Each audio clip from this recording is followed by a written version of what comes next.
What is up, YouTube? Dottz Gaming here, and today I'm bringing you guys an update to my add-on guide for the Elder Scrolls Online on PC. The question I get the most on my streams and in my videos is, what is your UI? Your UI looks good. What add-ons are you using? I get asked about it constantly, so whenever I do make any minor changes, or in this case, major changes to my UI, I always like to update this video so that you guys can see what I am currently using. The main reason I did have to overhaul my add-ons this time around is simply because of the fact that the old UI I was using was not conducive to Cyrodiil PvP. ESO, especially inside of Cyrodiil, is a very, very taxing game on my system. My computer is 3.5 years old, so especially while I'm streaming too, ESO is very taxing on my system. So throwing in some add-ons that used a lot of memory on top of that was just causing really unnecessary FPS drops and ping spikes, and it was just an absolute mess. My system was overtaxed, so I needed to try to find a way to get the user interface that I liked, but using as little memory as possible. And after talking to some other people I know and some other content creators about what add-ons they use and what they found through their testing, I believe that I've put together a really good UI for myself and for you guys to use if you choose to use the same add-ons that I do. That is not only lightweight, but still very effective and shows all the information that you're ever going to need. So I'm going to just go over quickly the list of add-ons that I use all the time, then a list I use inside of Cyrodiil only, because I turned the majority of my add-ons off inside of Cyrodiil except for 4, so if anybody who plays console tells you that you use add-ons inside PvP and that's why you're winning, you can tell them to shut up because you only use 4 add-ons. And then we also have, I'll go over like my configurations and everything afterwards. But moving directly into the add-ons themselves, we have Action Duration Reminder. Basically what this does is it puts a number on your skill when you use it so you can keep track of it. It's kind of like a really nice buff tracker that's on your abilities. And then when you switch bars, it shows it right there so you can see, all right, I still have 10 seconds left of my volatile armor. And then when you switch back, it goes back to your bar. So that is Action Duration Reminder. We also have Advanced Member Tooltip. Simply, this is a Guildmaster add-on. Shows how long people visited your guild and how much money they've donated. Awesome Guild Store, which makes the Guild Store much more robust. You can do a lot more with it, and it also combines very well with Master Merchant. It's one of the primary add-ons I use to make gold. We have Combat Metrics, which is a DPS parsing add-on and like a damage meter. So it allows you to not only see how much damage you do, but it also shows you the percentage of a group damage that you do when you're in a big group. Or you're in a dungeon group or a trial. Really good add-on for DPS parsing and testing your damage to make sure that you're doing as much as you possibly can. Constellations, which is a CP optimization add-on primarily for PvE, combines extremely well with Combat Metrics to help you optimize your CP based on a dungeon dummy parse that you do. So you can import the dummy parse from Combat Metrics into Constellations. It will help you optimize your CP for the best damage based on how you play. So I love that add-on. We have DarkUI, which basically makes my UI look all dark and faded and just overall better.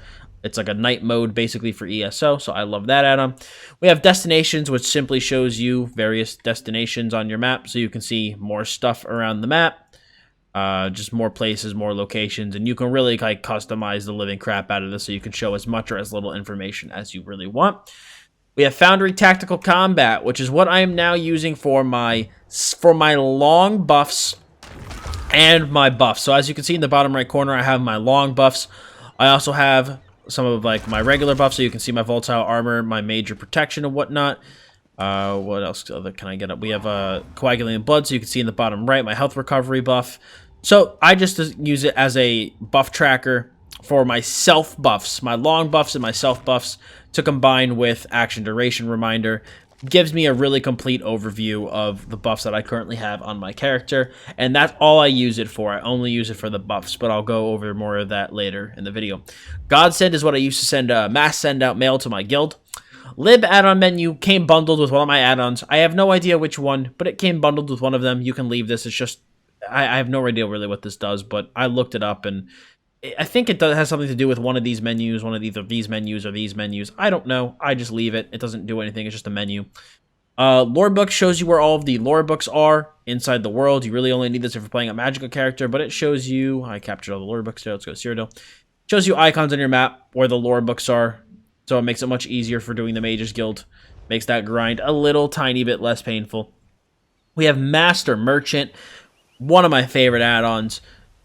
Basically tracks the sale of items within your guild stores to help give you a rough price of what items cost. So as you can see for these gloves of Julianos, you can see all the data points on the graph, so it shows you about the price of the item in the economy. I would recommend being a part of at least one, optimally two, very good trading guilds to make this the most accurate. It combines very well with Awesome Guild Store.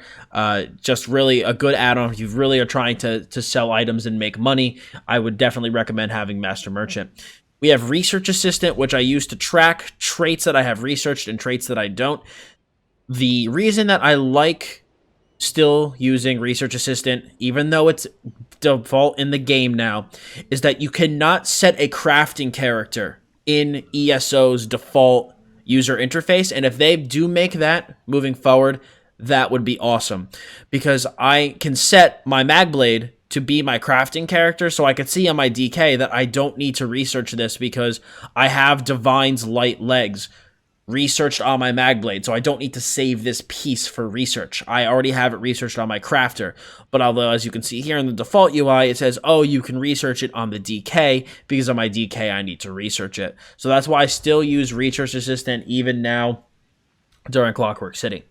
We also have Skyshards, which is very similar to Lorebooks, and it shows all of these Skyshards on your map, so you can see where all of these Skyshards are that you have not collected. We also have Votan's Keybinder. God, this add-on is so good. It basically just makes my keybinds go across all of my characters. So I can set this guy's keybinds to be the default keybind, and so like I can select all of these keybinds, and this will be the default across all of my characters. It is so nice for if you really like to customize your keybinds like I do. And then it also breaks it down into add-on keybinds as well. So that add-on, super, super helpful, especially if you play multiple characters. Then we also have Votan's Minimap, which is my minimap on the right side. And that is simply what I use to keep track of my minimap. Now, in terms of what I use in Cyrodiil, I turn off this. I basically turn everything off. Okay, turn off Master Merchant, Lorebooks, add-on menu, Godsend, lazy. Oh, I forgot. I missed one. Excuse me. The lazy Writ creator basically makes creating writs very quick and instantaneous. You don't have to put really any effort into crafting writs. So this just makes that whole process super, super fast. But I'll go over that in a second when I go over to the settings. But basically, this makes doing writs literally a breeze. So I turn this off, this off. This is what I run inside of Cyrodiil. Action duration reminder, DarkUI, DressingRoom, and Foundry tactical combat. That is it. I do not use anything else inside of Cyrodiil. Those are the only 4 add-ons I use. Buff tracking, just general appearance, and switching gear sets and weapons and shit, and abilities. That is all I run inside of Cyrodiil. Now, in terms of the more specific settings that I use for my add-ons, for action duration reminder, I pretty much kind of left it default. Account-wide configuration on. Multiple target tracking on. You definitely want this turned on so that you're not only tracking your buffs and debuffs on one person. It will track on multiple targets. Shift bar enable on. You want to move this if you want. Personally, it is default here right below your health bar. I found that quite annoying because it would bounce my health bar up and down. It really pissed me off. So I moved it so that when I switched, that this buff would be above my health bar, because when it was below my health bar, oh my god, it annoyed the crap out of me. So I moved my shift bar up, and then otherwise I pretty much left everything else. Pop-up alert I left off, but yeah, pretty much that is just how I have action duration reminder set up. Awesome Guild Store I left default. Combat metrics I pretty much left default, except for I have it turned off in Cyrodiil. I do not want that in Cyrodiil at all. Otherwise, I pretty much just left it default. DarkUI, default. Destinations. You guys need to customize destinations to your own liking, I will have to say. You can show as much or as little as you want. All I really turned on was the vampire altars. Otherwise, I have everything else turned off. Because all my characters are either vampires or mortals. So I really only care where the vampire altars are. I don't really care about anything else. Otherwise, I just left destinations pretty much default. Dolgubon's Lazy Writ Crafter. I left the settings in that add-on menu default, but basically what you do is when you go up to a crafting table for the first time, it's going to say, welcome to Dolgubon's Lazy Writ Crafter. There are a few settings you should choose first. You can change these settings at any time in that settings menu. I just clicked use default and then went about my merry way. So you can literally just walk up to a writ board. It'll auto-accept all the writs for you. You go to the crafting tables, hit craft writs. It'll craft all the writs if you have the materials for them. Then you go, turn them in. It'll submit all the quests automatically, open all the things. It is super, super easy, super handy add-on. With DressingRoom, I basically am just using a 2x2 thing. That's all I changed. Made this 2x2 so that it's a little bit smaller and I can have 4 builds. You can make this up to 6x4, but I just simply go 2x2. DressingRoom is not on Minion. DressingRoom is not on Minion. You need to find this somewhere else and download it. You could also use Alpha Gear. I think Alpha Gear is on Minion, but I like DressingRoom personally, so I'm sure you can find it on ESO UI, and you can just download it manually to your add-ons folder, and then it'll be available in-game. Now, Foundry Tactical Combat. The only thing I have turned on is the advanced hotbar to show better information about my ultimate and my potion, and buff tracking. Everything else I have turned off. I don't like the unit frames. I don't need the combat logs. I have combat metrics. I hate the combat text. I use the default combat text. I have enabled damage statistics turned off because, again, I just don't care about that. And then I have the hotbar turned on. Now, in terms of what I have here, I only have player buff, player debuff, and long buff set as vertical tiles, and then target buff and target debuff I have disabled, and as you can see, I have those at the bottom right corner. Now, you're probably wondering, Dottz, if you have the target debuffs disabled, how do you see your target's debuffs? Now, I will give ZeniMax credit where credit is due. I do not like how they did their buffs. I don't like how they have the long buffs and the short buffs in the same place. But the debuffs looked perfectly fine. So I just use the default buff tracker for my target debuffs. I just find that it's a lot easier to use the default.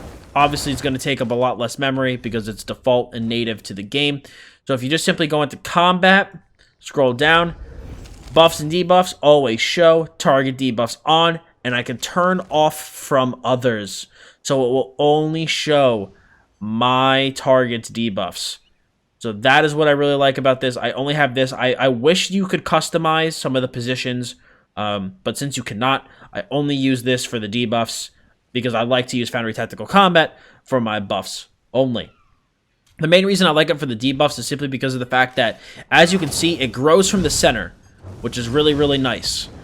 If you use Foundry Tactical Combat, it would start here and just grow all the way across the screen, which, me being organized like I am, that annoyed the living crap out of me. So I just use the default debuff tracker so that it is centered. You could also use Srendar if you want complete control. I just choose to use the default one. Also, for my combat text, I use the default combat text. I really enjoy how it looks. So I have that all. I just turned that on and just left that default. Also, for those of you who always ask me, if you go to Settings Combat, you can always show your attribute bars here. This is where you do it. All right? Do it in here. So you don't have to ask me in the comments. You just do it in there. So that is pretty much FTC. That's all I do for it. Pretty simple. Lorebooks, I just changed this to ESO heads icons. Master Merchant, default, Research Assistant. I just made my blacksmithing, clothier, and woodworking character my Magblade. Skyshards, I also left default. Default icons, Garkin. And then in terms of Votan's minimap, I have it show at siege and combat while mounted. Otherwise, I pretty much just left this default. Now, I turned off show clock. That pissed me off. I'm always asked about this too. If you want to move your minimap, around, if it's like, oh, it's right in the middle of my screen, I can't move it, turn off lock position and size. Turn this off. And then you will be free to move and resize this minimap as you speak. So just simply do that, and that will allow you to move and change your minimap to however you like. that is pretty much it, guys. My user interface now is a lot simpler than it used to be. It's a lot less memory intensive than it was previously. I try to use a lot of the default stuff in the game. I try to use a lot of lightweight stuff that's in the game. Lightweight add-ons, because I want my game to run as smoothly as possible inside and outside of PvP. And the good thing about this is that none of the add-ons are really, like, quote-unquote cheap, you know, like none of them are giving you an unfair advantage, even though that's really only Miats that does that, which, you know, hopefully we see that go. But I've been really enjoying this add-on setup. I've been liking it. I know it's a lot different than what you guys have seen me use previously, but I just think it's much better now for my computer and my setup, and I lag a lot less. Don't forget, though, in order to use certain add-ons, you need to go into your add-on keybinds and set key binding. So combat metrics, toggle fight report, make sure that you turn that on. Dressing room, show hide window, make sure you bind that to a key. Godsend, make sure you bind that to a key. You want to make sure you bind that stuff to keys so that you're able to actually use it. And remember, for when you do Constellations, after you do a DPS parse, you're brought to this add-on. Combat metrics import your parse, then calculate. That's simple. All right, so that's how you use Constellations. But that is my current add-on setup, guys. That is what I'm using nowadays. So I do get asked about this a lot. Now you guys know. It is updated. This is what I'm using. And as long as Dragon Bones does not mess with my add-ons, this is what I'm going to be using moving forward. I like it. I enjoy it. Very lightweight. Pretty much everything's up to date. So, yeah, this is what I use. If you guys like my add-on setup, if you're going to be using it for yourself, or if you just like this video, I'd appreciate it if you slapped a like on it. For more content like this, for more awesome streams, and just to, you know, keep up for what I'm doing here on YouTube, I'd appreciate if you hit that sub button, as well as hit the little bell next to the icon, next to the sub button, so that you're able to be notified when I do things here on YouTube. Any questions about my user interface or any compliments with how good it looks, by all means, please leave a comment below, and I will respond to your questions and tell you thank you for your compliments. Thank you for watching, guys. Really, really appreciate it, and I will see you in the next one.